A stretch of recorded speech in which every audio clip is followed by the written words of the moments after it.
I remember years ago, before I met my forever love, I was in a toxic dating relationship, which is why I wrote my book, Soul Ties: Unchain My Heart. After walking out of that ungodly relationship, I found healing for my soul. One thing I learned is healing is personal. I had to take a look at the woman in the mirror and do as Michael Jackson says in his song, take a look at the woman in the mirror and make a change. And that I did. When I started looking at the woman in the mirror, I started noticing some of the patterns in my life. I stayed with someone who treated me wrong, and I allowed him to define what love was for me. And darling, that was not his job. Not at all. I started questioning why I was staying in a situation that did not honor or respect me. Why wasn't I learning to love myself instead of relying on someone else? Could I be free from the past and trust again? I started to understand what it meant to love myself unconditionally. I had to learn how to forgive those who hurt me and release expectations that were not working for me. There was a lot of work, but with hard work comes growth. Yes.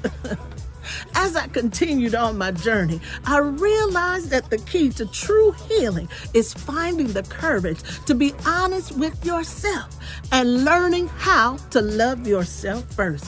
Not being selfish by loving yourself, but placing your needs high on the totem pole. When I opened my eyes, I realized that I had been living within a painful illusion, believing in an ideal of what love should look like instead of what love really is. When you truly know how to love yourself, you find freedom from the past and learn to trust again. You open yourself up to the possibility of a healthy and fulfilling relationship with someone else. And you can be sure that this relationship will be rooted in true love. The greatest gift we can give ourselves is learning how to love ourselves and freeing our hearts from any unhealthy soul ties. Yes, unhealthy and ungodly soul ties.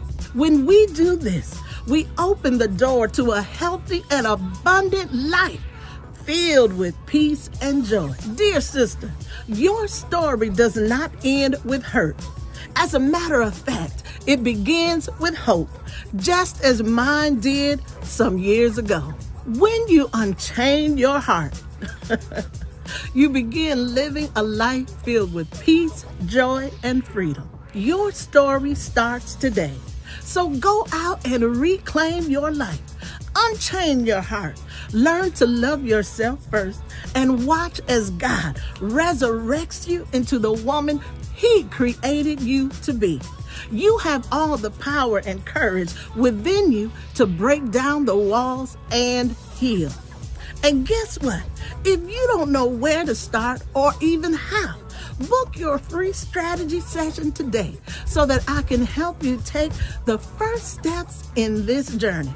Together, let's unchain your heart and walk into a life of true love and freedom. This is Dr. Shaw, a life and relationship coach for women. That's all I have for you today. Until next time, take care.